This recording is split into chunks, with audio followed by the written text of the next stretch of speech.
જો પહેલી ડિલિવરી છે બેન તમારી, બરાબર. અને ડિલિવરીની તારીખ આપણે માસિક પ્રમાણે 9/7 આવે છે. આજે તારીખથી 5/7, બરાબર. એટલે 4 દિવસ પહેલી તારીખ છે.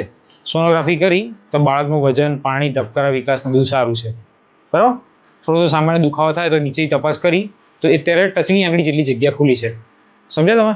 હવે અત્યારે કેવું દુખાવો બહુ કાચો દુખાવો કહેવાય.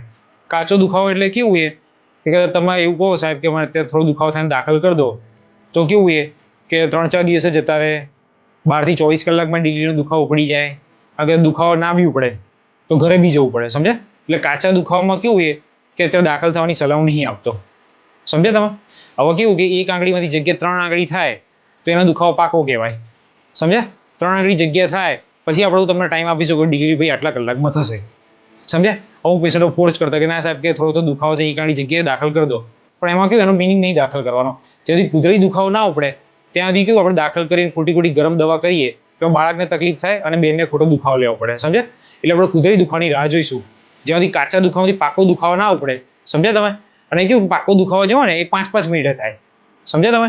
અને એ ચાલુ રહે સતત 5-5 મિનિટ દુખાવો થાય અને 40 થી 45 સેકન્ડ સુધી રહે. અને કાચો દુખાવો જેવો ને એ અડધો 1 કલાકે થાય, બહુ સામાન્ય જ રહે. એ દુખાવો મટી બી જાય. સમજ્યા? એટલે પાકો દુખાવો થાય આપણે દાખલ કરીશું. એટલે અત્યારે દાખલ કરવાની જરૂર નથી. અત્યારે ઘરે આટા નહીં મારવાનું, બાળક ફરે એનું ધ્યાન રાખવાનું. 10 થી 12 વાર બાળક ફરવું જોઈએ. પાણી પડે, ખૂન પડે, કઈ બી તકલીફ જેવું લાગે બેન તો તરત બતાવાઈ જવાનું. સમજી ગયા? અત્યારે ઘરે મોકલું છું, કોઈ ચિંતા જેવું છે નહીં. પણ દુખાવો જ્યારે બી વધે, કઈ બી તકલીફ જેવું લાગે તો આવી જવાનું બતાવવા.